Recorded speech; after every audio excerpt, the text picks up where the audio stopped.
As the 2023 budget approaches, the polymers and petrochemicals sector is eagerly anticipating the potential opportunities and advancements it may bring. The Union Ministry of Commerce and Industry of India aims to grow the country's plastic exports to $25 billion by 2025. It is expected that the upcoming budget for India will include measures to support the growth and development of the plastic sector, such as incentives for investment and technological advancements. In this segment, we will be featuring the thoughts and expectations of industry experts who will share their knowledge and provide valuable perspective on the future of the polymers and petrochemicals industry. Mr. Ramesh Parasuraman, President of SPE India, will speak about the budget expectations for polymers and petrochemicals industry in 2023. Mr. Parasuraman, let's dive right into the conversation. What are your 2-3 biggest expectations from the budget 2023? What should be the priorities for the plastics industry? The plastic industry in India can be supported in the union budget by reducing of import duties of polymers and increasing the customs duties of finished plastic goods.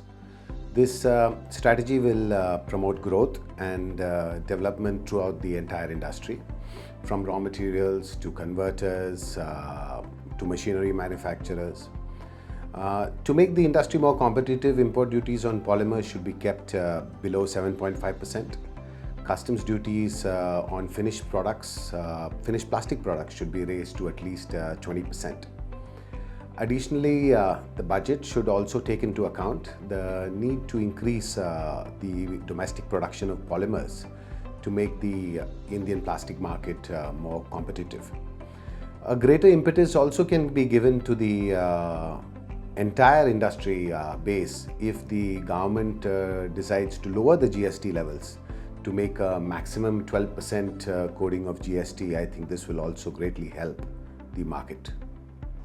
According to you, Mr. Parasuraman, what steps should government take to make the domestic plastic industry more dynamic and globally competitive?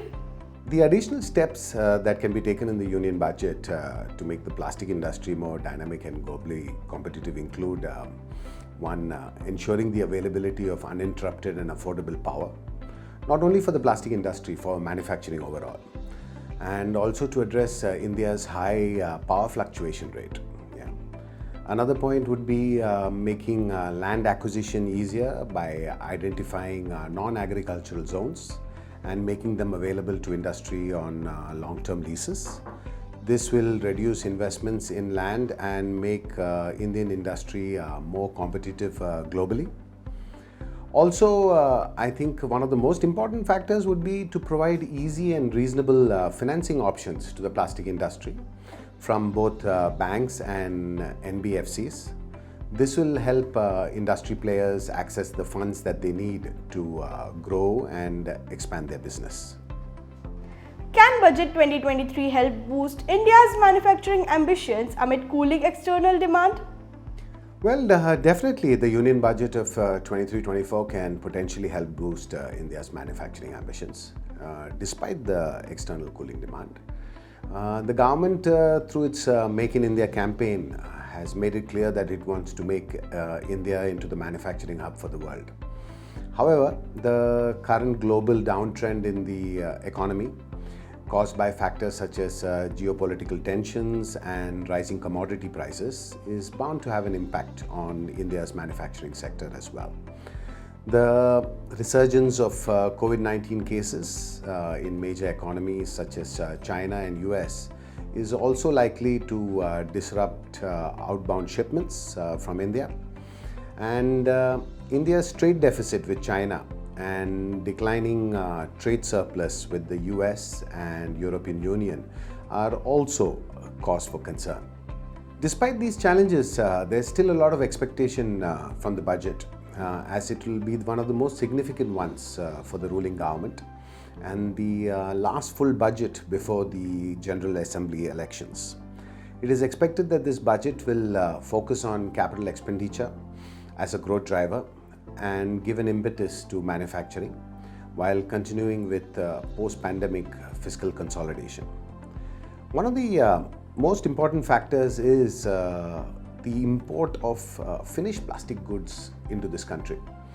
And there was a recent study done by AIPMA, and it kind of shows about 36,000 crore rupees of finished goods is being imported into this country.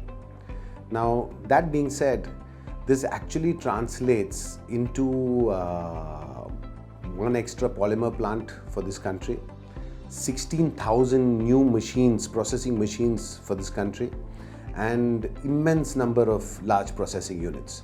So if that one point can be tackled by the government, I think we can circumvent this slowdown. Thank you, Mr. Parasuraman, for joining with us. For more stories on plastics and petrochemicals, stay tuned to Polymer Update.